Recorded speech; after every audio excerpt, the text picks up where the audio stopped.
The Mananggul jar is a secondary burial jar excavated from a Neolithic burial site in Mananggul Cave of Taban Caves at Lipuan Point at Palawan, dating from 890–710 BC.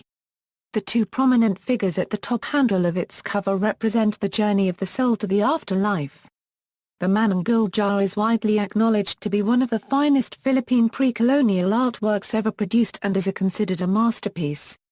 It is denoted a national treasure and it is designated as Item 64MO74 by the National Museum of the Philippines. It is now housed at the Museum of the Filipino People and is one of the most popular exhibits there. It is made from clay with some sand soil.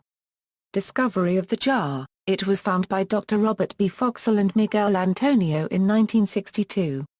It was found alongside the discovery of the remains of Taban Man. The faces of the figures and on the prow of the boat have eyes and mouth rendered in the same style as other artifacts of Southeast Asia of that period. Note the depiction of sea waves on the lid. This style of decoration places this jar in the Za Hui 1/2 NH Colonel pottery tradition of southern Vietnam. The steersman's oar is missing its paddle, as is the mast in the center of the boat, against which the steersman would have braced his feet. This symbolizes that they are traveling to the next life. In secondary burial, only bones were placed in the jar, and the jar itself is not buried. References. External links: Mananggul jar. National Museum of the Philippines. Retrieved July 2, 2013.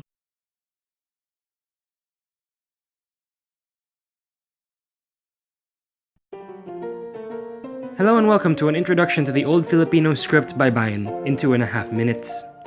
There are many old forms, regional forms, and proposed reform forms that exist, but what I will be introducing today is the modern-ish Tagalog pseudo-Virama Kudlit system used by the majority of the Baybayin side of the internet today. Baybayin has 15 consonants: ba, ka, da, ga, ha, la, ma, na, nga, pa, ra, sa, ta, wa, and ya, and 3 standalone vowels: a, I or E, and O or U, totaling 18 characters. Each consonant syllable by default will have an A sound, so this is ba, this is baba, and this is bababa. To modify a syllable's vowel sound, simply add what we call a kudlit, or a mark above or below the character. A mark above adds an I or E sound, and a mark below adds an O or U sound. For example, this is tayo, and this is taye.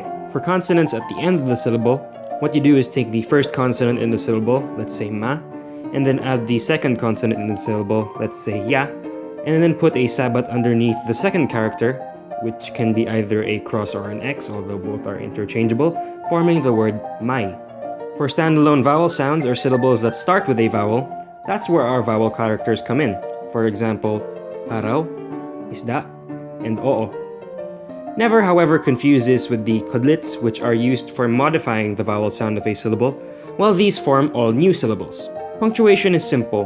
1 vertical line is basically the equivalent of a comma, and 2 lines is basically the equivalent of the period or full stop, and is also used in the place of the question mark and the exclamation point. Some people use modern English punctuation as you can communicate more meaning, but most don't, and I don't. But how can you tell when to pronounce this I or E, and when to pronounce this O or U? Well, there really isn't a way, but unlike in English, you will find that interchanging the pronunciation is acceptable for some words, understandable for most words, and the rest you'll learn through context and practice. This is an artifact of the time when the sounds were completely interchangeable. There are some people who are calling for hollow kudlits, line kudlits, double kudlits, and so on, but again, most people don't use them, and I don't use them. What about diphthongs? Tagalog vowel sounds aren't as nuanced as English, and really only the given sounds are ever needed. Exceptions are words like jan and chan, which should be transliterated respectively. Use the closest sounding one for your name and for foreign words. The full list of characters and some further reading are linked in the description. Thanks so much for watching.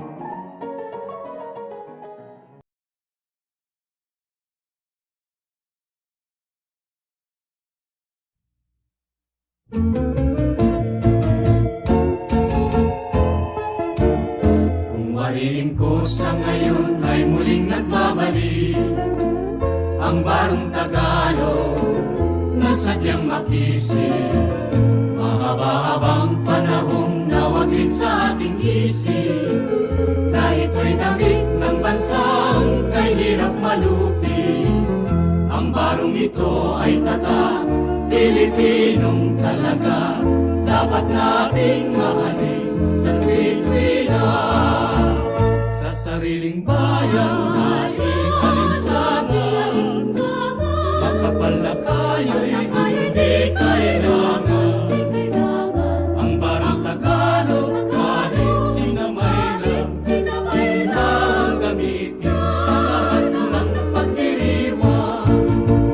Nang maghimagsik itong ating bansa, dahil sa palaya, ang barong Tagalog natin ay dakila, pagkat siyang ginamit ng bayaning na mayaman.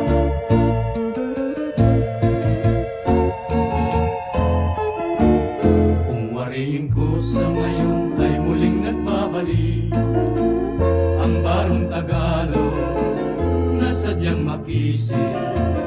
Mahaba-habang panahong nawanglit sa ating isip, na ito'y damit ng bansa kay hirap malupi.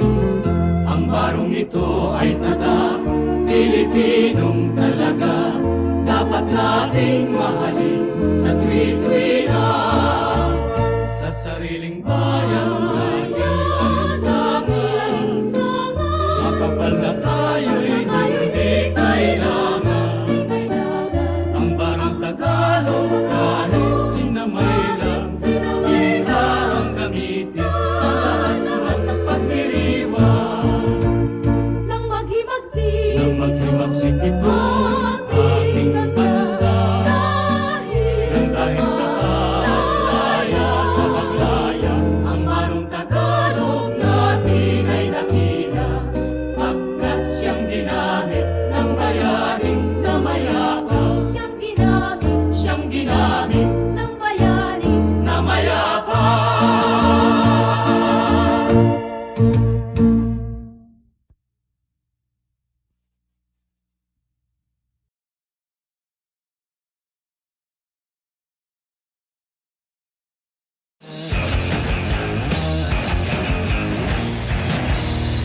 What does this Jeep left over from World War II have to do with the Philippines? Well, I'm about to tell you.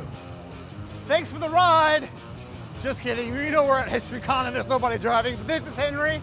He is the Jeepney master. What's up, brother? Hi, how are you, man? Good. Hey, so I see 1955 on the license plate. Is that when the first Jeepney was born? Yeah, after World War II, the American soldiers left the country, so a lot of jeepneys, or Jeep, the original army truck Jeep. Right. Yeah, so Filipinos converted it into passenger type vehicle and then made it longer, and they put roof so that it can accommodate a lot of passengers. So, Well, the Jeepney has been such a staple of the Philippines. Yes, yes. Why is it called Jeepney? Why not just call it Jeep? yeah, there are a lot of theories on how the term jeepney was coined, but one of the most popular, it came from Jeep, the original army truck, the Jeep, and the knee. Because when you ride this is the original one, Right. the knees of the passenger Are hitting almost- each other. Yeah, so that's why it's called the jeepney. I love that.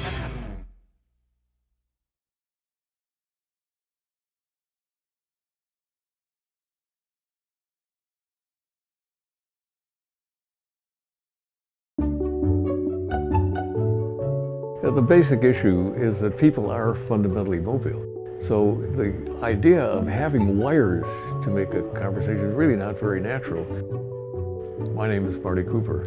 I conceived of and introduced the first portable, excuse me. Hello? Oh, hi, George. George, I'm really tied up at the moment. Do you mind if I call you back? Oh, thank you so much. Bye now.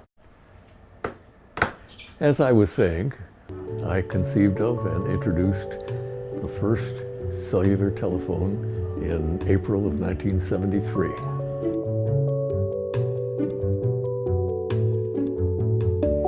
Now, the concept of cellular telephony is really very simple. It breaks the city up into a lot of small areas, which, being engineers, we had to come up with a new name. We called them cells. And the second concept is being able to move from one cell to another and having a continuous conversation. The first public cellular call was made in New York. I was with Motorola at that time, and I thought a dramatic thing to do was to call my counterpart at AT&T. So I dialed the phone and I said, "Hi, Joel. It's Marty Cooper." He said, "Hi, Marty." I said, "I'm calling you from a cell phone." And there was silence at the other end of the line. The idea for the shape of this first phone started out with me approaching Motorola's design group. I told them that I wanted to have a really dazzling design. And 2 weeks later, they had a flip phone, they had a slider phone, but we selected this phone because it was simple. What's important about any technology is that the technology is hopefully invisible, but at least transparent and maybe intuitive. Think about it. The purpose of technology is to make your life better. Most cell phones don't do that very well. In fact, they force us to become engineers, to learn a bunch of new things, and we shouldn't have to do that. The ideal phone would be one where I would just talk to the phone, or maybe the phone would read my mind, and it would do things to make my life better. And all of us have these complicated phones, and they all try to be universal. If you try to build a device that does all things for all people, it won't do any of them very well. So I think that's where we are with cell phones today.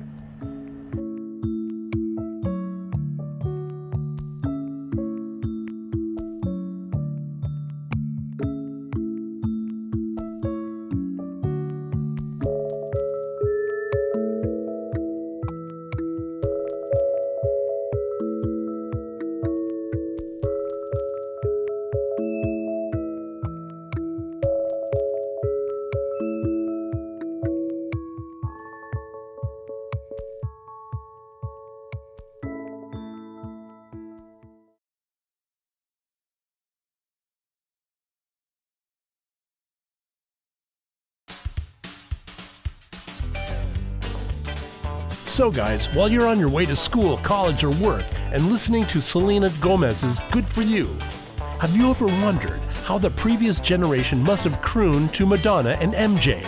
Yes, the proverbial Walkman. Originally named Soundbuilt in 1979, Sony Corporation launched only 30,000 of them, praying that they got sold. Say what? Their prayers got answered, and till date, it has sold more than 400 million units worldwide. However, 2 years before that, a German scientist named Andrea Pavel had independently invented a similar device called Stereo Bell, which was rejected by many corporations because, according to them, people wouldn't be so crazy as to run around with headphones. Ha! Tell them about it! Well, Sony did finally give Pavel credit and compensation for the same, but this magical device, which weighed 14 ounces, introduced a new thing to the elements of music: mobility. Soon its successors came in the form of Discman and Mini Discman. And while in 2001 they gradually got replaced by iPods, but the mobility is something that has remained permanent, such that now headphones have almost become extensions to our ears. But can you imagine a world without the music mobility? Well, then perhaps we would have got all our favorite songs printed and memorized before a long trip.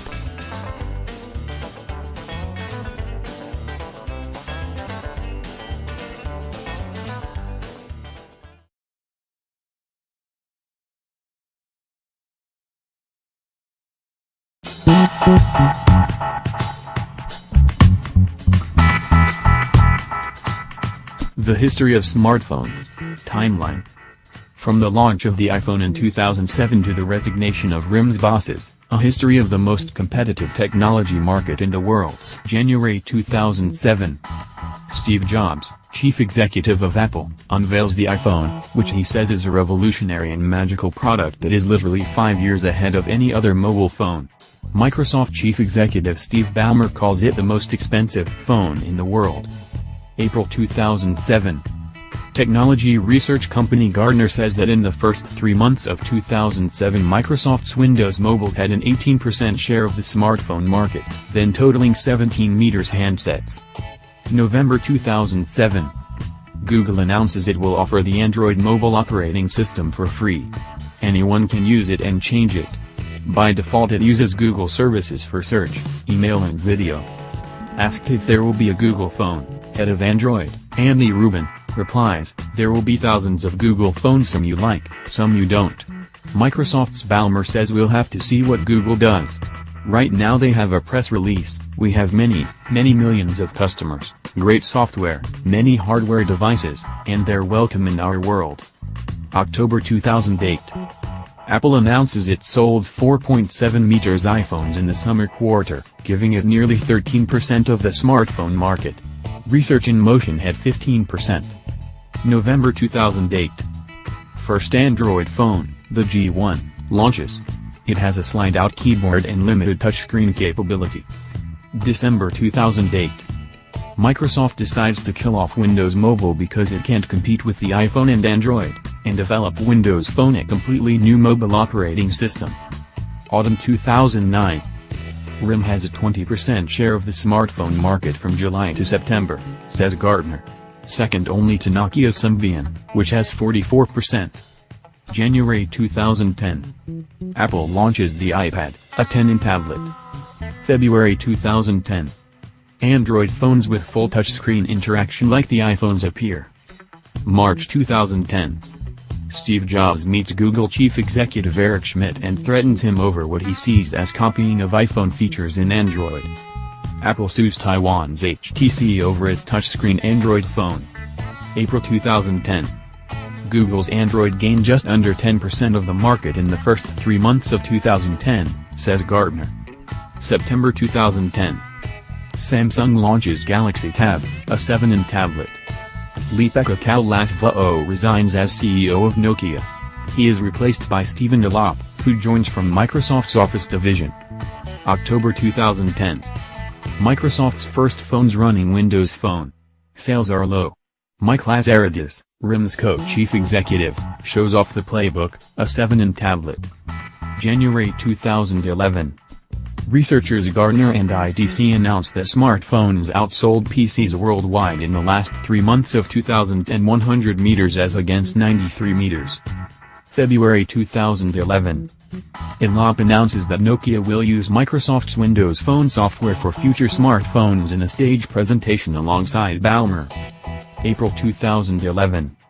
Apple becomes the largest smartphone vendor by numbers and revenue, selling 18.6 meters iPhones, just ahead of Samsung's 17.5 meters, in the year's first quarter.